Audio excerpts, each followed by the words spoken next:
예수를 따르라. 2022년 2월 20일 주일 말씀. 마태복음 4장 18절에서 20절 말씀.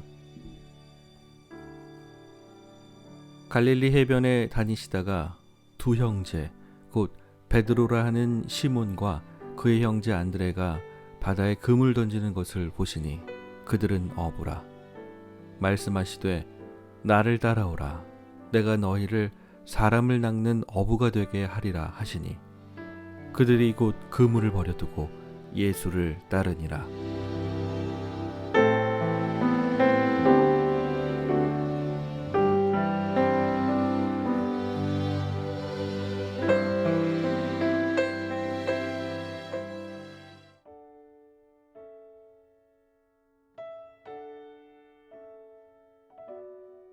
아무리 많은 일을 잘해도 하나님께서 시키신 일 한 가지를 하지 못하면 그것은 아주 심각한 문제입니다.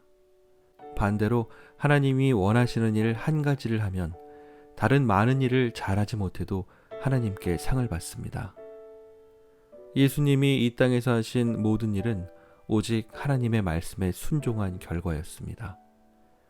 하나님의 때에 따라서 하나님의 말씀대로만 살았던 것이 예수님의 삶이었습니다.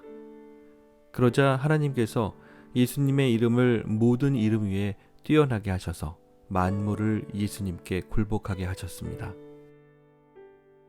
예수님은 사역을 시작할 때 먼저 제자를 부르셨습니다. 하나님께서는 어두운 시대를 깨우기 위해 사람을 준비시키기 때문입니다. 부흥은 준비되고 훈련된 사람을 통해서 일어나고 그 부흥의 유지도 준비되고 훈련된 사람을 통해서 이루어집니다. 피땀과 눈물을 흘리며 고난을 감당한 기성세대가 있었기에 부흥을 경험하고 은혜를 누리는 다음 세대가 있을 수 있습니다. 그러나 대부분의 사람들이 하나님의 은혜를 누리려고만 합니다. 불편을 감수하고 헌신하려는 마음은 하나도 없이 어떻게 해서든 축복만 받고 천국 가고 싶어하는 것이 우리의 모습입니다. 이것이 바로 가장 초라한 신앙입니다. 오늘 예수님은 하나님 나라의 역사에 우리를 초대하고 계십니다. 하나님의 나라에서는 은혜를 누리는 것이 축복이 아닙니다. 하나님의 나라에서는 십자가를 감당하며 부흥의 씨를 뿌리고 키우는 일에 쓰임을 받는 사람이야말로 정말 복된 사람입니다. 신앙을 시작하는 것도 중요하지만 그보다 더 중요한 것은 어떤 신앙을 하느냐 하는 것입니다. 신앙을 할수록 믿음이 성장하고 인격이 성숙해지는 신앙. 바로 예수님의 제자로 살아가는 것이 신앙의 핵심입니다. 오늘 말씀을 통해 부르심을 회복하고 예수님을 따라가는 제자가 되기를 축복합니다. 1. 제자들을 부르시는 예수님. 첫 번째, 두 사람을 보심. 예수님이 베드로와 안드레를 제자로 부르신 것은 우연이 아닙니다. 여기서 사용된 보다라는 단어의 원어는 목적을 갖고 주의 깊게 볼 때 사용되는 말입니다. 더구나 그 말은 경험해서 안다는 뜻으로도 사용되는 말입니다. 예컨대 양이 목자의 음성을 알고 따라간다고 할 때 그 안다는 말이 오늘 본문의 보다라는 말과 같은 말입니다. 예수님은 베드로와 안드레를 잘 아시고 그들을 주목하셨던 겁니다. 과연 이 세상에서 나를 잘 알고 깊이 이해하는 사람이 얼마나 되겠습니까? 혈육으로 맺어진 부모와 자녀라 할지라도, 아니면 서로 사랑하는 부부라 할지라도 잘 아는 것보다는 모르는 게 더 많습니다. 심지어는 나조차도 내 자신을 잘 모를 때가 너무나 많습니다. 이런 나를 아시고 나를 기다리시는 분이 있습니다. 세상에서는 조금이라도 잘난 사람을 만나고 싶어 하지만 그분은 아무도 눈길을 주지 않는 나를 만나고 싶어 하십니다. 그래서 하늘 영광을 모두 버리고 내가 있는 누추한 곳까지 찾아오셨습니다. 그분은 바로 초라한 어부였던 베드로와 안드레를 부르시기 위해 갈릴리 촌동네까지 가셨던 예수님입니다. 이것이 은혜입니다. 예수님을 믿게 된 것은 내 노력 때문이 아닙니다. 예수님께서 주목하시고 찾아와 주시지 않았다면 그 누구도 예수님을 믿을 수가 없기 때문입니다. 두 번째, 말씀으로 부르심. 예수님은 제자들과 협상하시지 않습니다. 설득하시지도 않습니다. 나를 따라오라, 이 명령 한마디면 충분합니다. 제자들도 묻고 따지지 않았습니다. 왜냐하면 이 땅에서 고생하시는 예수님을 위해 따르는 것이 아니기 때문입니다. 교회를 위해서도 다른 누군가를 위해서도 아닙니다. 죄 가운데서 죽을 수밖에 없는 나에게 생명의 기회를 주신 예수님의 은혜 앞에서는 예수님의 그 한마디면 충분하기 때문입니다. 거액의 복권 당첨 번호를 안다면 복권을 사지 않을 자가 누가 있겠습니까? 예수님의 부르심을 듣고 따를지 말지를 고민하는 것이 오히려 이상한 일입니다. 내 형편이 순탄하고 좋을 때는 내가 예수님을 잘 따르고 있는지 분별하기가 어렵습니다. 십자가의 고난과 불시험이 주어질 때야말로 믿음의 실상이 밝히 드러납니다. 그때가 바로 내가 예수 그리스도의 제자인지가 드러나는 때입니다. 신앙은 예수님을 따라가는 것입니다. 내 뜻을 부인하고 그 어떠한 손해를 보더라도 예수님을 따르는 것이 신앙입니다. 나를 따라오라는 예수님의 말씀에는 그렇게 살 수 있게 하는 능력이 있습니다. 내 삶이 따로 있고 예수님을 따르는 삶이 따로 있는 것이 아닙니다. 예수님의 말씀이 내 안에 들어와 인격이 되고 그 인격의 말씀이 내 삶을 주장하는 것입니다.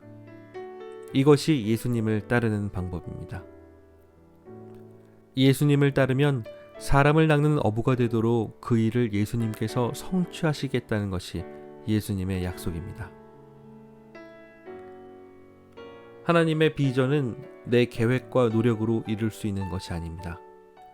그저 예수님을 따라가면 예수님께서 이뤄주시는 것이 하나님의 비전입니다. 그동안 베드로와 안드레는 먹고 살기 위해 어부로 살았습니다. 그러나 이제 그들은 땅의 것을 추구하는 인생에서 하늘의 양식으로 영혼을 구원하는 인생을 사는 자들이 됐습니다. 이것이 나를 향한 하나님의 비전입니다. 예수님을 믿는 우리는 이미 사람을 낚는 어부로 부르심을 받았습니다. 예수님처럼 한 영혼의 가치가 얼마나 귀중한지를 아는 자, 그 사람이 곧 사람을 낚는 어부입니다. 2. 예수님을 따르는 제자들.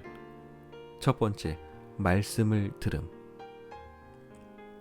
베드로와 안드레는 예수님의 말씀이 영으로 들렸기 때문에 예수님을 따를 수 있었습니다. 날마다 매 순간 나에게 주시는 하나님의 말씀을 듣는 일은 너무나 중요합니다. 하나님의 말씀이 들린다는 것, 이것보다 더 큰 은혜는 없습니다. 당시의 종교 지도자들은 하나님 나라의 좋은 직분을 다 차지했으면서도 세상의 음성에 귀를 기울였습니다. 하나님의 음성을 듣지 못했기 때문입니다. 오히려 예수님의 말씀을 정면으로 거부했고 예수님을 대적했습니다. 어떤 자들은 천사도 부활도 믿지 않을 정도로 영적으로 꽉 막혀 있었습니다. 예수님은 당시 종교 지도자들 가운데 그 누구도 제자로 부르시지 않았습니다. 예수님께서는 화려한 예루살렘이 아니라 아무도 관심을 갖지 않는 갈릴리에서 제자를 찾으셨습니다. 이는 어느 시대나 마찬가지입니다. 세상의 영광을 구하는 자들 중에서는 예수님의 제자가 나오지 않습니다. 양은 목자의 음성을 듣는 법입니다. 하나님의 음성을 듣는 것이 제자가 되는 핵심적인 조건입니다. 하나님은 지금도 하나님의 음성을 듣는 자를 부르셔서 하나님 나라의 역사를 준비하고 계십니다. 신앙은 주님의 말씀을 듣고 순종하는 것입니다. 다른 어떤 특별한 일을 하는 것이 아닙니다. 하나님의 말씀을 듣는 것 외에 다른 모든 일들은 하나님 앞에 아무 의미도 없습니다. 한 번뿐인 인생 적당히 일하고 즐기면서 살라, 혹은 하루라도 빨리 경제적으로 자립해서 조기 은퇴하라는 것이 세상의 메시지입니다. 하나님의 말씀은 이와 같은 세상의 물결을 거슬러 살 수 있는 능력을 줍니다. 따라서 하나님의 말씀 앞에서 어떤 반응을 보이는가 하는 것에 인생의 모든 것이 달려 있습니다. 베드로와 안드레처럼 하나님의 말씀이 들리는 지금이 믿음으로 반응할 때입니다. 지금이 바로 은혜의 때요, 구원의 때입니다. 두 번째, 그물을 버려두고 따라감. 하나님의 말씀이 들리면 내가 지금 무엇을 해야 하는지가 깨달아집니다. 하나님의 말씀에 순종하는 사람들은 하나님의 말씀을 듣자마자 행동합니다. 조금도 주저하거나 미루지 않습니다. 이것이 제자의 특징입니다. 베드로와 안드레는 예수님의 말씀을 듣고 그 즉시 그물을 버려두고 예수님을 따라갔습니다. 그물은 먹고 사는 것을 보장해주는 생업의 수단입니다. 이 땅에서 먹고 살기 위해서는 그물이 없으면 안 됩니다. 그럼에도 불구하고 베드로와 안드레는 그물, 즉 모든 것을 버려두고 예수님을 따랐습니다. 이렇게 예수님의 말씀을 들으면 손에 쥐고 있었던 것들, 도저히 빠져나올 수 없는 세상 것들을 내려놓을 수 있게 됩니다. 마치 아브라함이 하나님의 말씀을 듣고 고향, 친척, 아버지의 집을 떠난 것과 똑같습니다. 먹고 사는데 급급한 이 땅의 인생에서 하나님의 부르심을 따라 사는 하늘의 인생으로 변화되는 것입니다. 그러면 인생의 목표가 분명해지고 삶의 의욕과 열정이 샘솟듯 합니다. 하나님의 말씀에 굴복되는 인생만큼 멋있고 만족스러운 인생은 없습니다. 하나님의 말씀을 들어도 삶의 변화가 없는 까닭은 내 안에 하나님의 말씀을 거부하는 영적 세력이 있기 때문입니다. 내가 예수님을 따라가고 있는 것이 아니라 다른 것을 따라가고 있는 것입니다. 세상의 이론이나 내 경험과 지혜가 내 안에 견고한 진을 형성하고 있는 것입니다. 그래서 예수님의 말씀에 순종하지 못하는 것입니다. 이것은 사소한 문제가 아닙니다. 베드로와 안드레는 예수님의 말씀에 지체하지 않고 믿음으로 반응해서 사람을 낚는 어부의 인생을 살게 됐습니다. 이렇게 하나님의 말씀이 내 안에 역사하도록 내 삶을 하나님께 맡겨드려야 합니다. 내가 움켜쥐고 있는 그물을 내려놓아야 합니다. 베드로와 안드레는 예수님의 말씀이 들릴 때 예수님을 따르는 편을 선택했습니다. 예수님께서 억지로 끌고 간 것이 아닙니다. 하나님은 언제나 말씀만 하십니다. 선택과 책임은 내 몫입니다. 하나님 나라의 역사는 우연히 일어나지 않습니다. 하나님은 언제나 하나님의 말씀에 믿음으로 반응하는 한 사람을 준비시킵니다. 나를 부르시는 하나님의 말씀에 순종해서 사람을 낚는 예수 그리스도의 제자가 되기를 축복합니다.